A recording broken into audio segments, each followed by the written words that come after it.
Corona کے بڑھتے cases کے پیش نظر وزیر اعظم نے جلسے نہ کرنے کا اعلان کیا ہے۔ کہتے ہیں دوسروں سے بھی کہیں گے کہ جلسے نہ کریں۔ وزیر اعظم کا کہنا ہے کورونا وائرس نے شکل تبدیل کر لی اور تیزی سے پھیل رہا ہے۔ 10 روز میں کیسز 4 گنا بڑھ گئے۔ احتیاط نہ کی تو ڈر ہے ہاسپٹل مریضوں سے بھر جائیں گے۔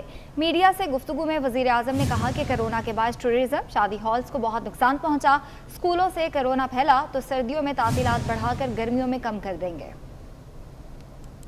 مجھے افسوس سے کہنا پڑتا ہے کہ ہم نے یہ دیکھا ہے کہ 4 گنا ہمارے کیسز بڑھ گئے ہیں پچھلے 10 دن 2 ہفتے میں۔ ہماری جدھر 6-7 دن میں اموات ہو رہی تھی، اب وہ 25 پہ پہنچ چکی ہیں، اور ہمیں خطرہ یہ اب ہے کہ اگر ہم نے SOPs یعنی کہ اگر ہم نے احتیاط نہ کیا تو ہمیں یہ ڈر یہ ہے کہ ہمارے ہسپتالوں کے اندر جس تیزی سے اب مریض جا رہے ہیں ہاسپٹل میں، اسی طرح اگر احتیاط نہ کی تو ہمارے ہاسپٹلز میں وہ حال ہوگا جو جون میں ایک دفعہ ہوا تھا کہ ہمارے سارے بڑے بڑے شہروں کے ہسپتال بھر چکے تھے مریضوں سے، اور خدا نہ خواستہ اس سے بھی نہ بگڑ جائے حالات، کیونکہ دنیا میں ہم دیکھ رہے ہیں کہ یہ پہلے سے بھی زیادہ تیزی سے پھیلی ہے۔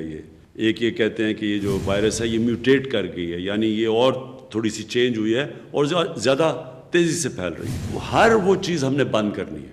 تو نمبر 1 تو یہ کہ ہم نے سارے ملک میں جلسے ختم کر دیے، اپنا بھی ختم کر دیا اور ہم سب کو بھی کہیں گے، کیونکہ وہ ایک ایسی جگہ جدھر سب سے تیزی سے پھیلتی ہے وائرس۔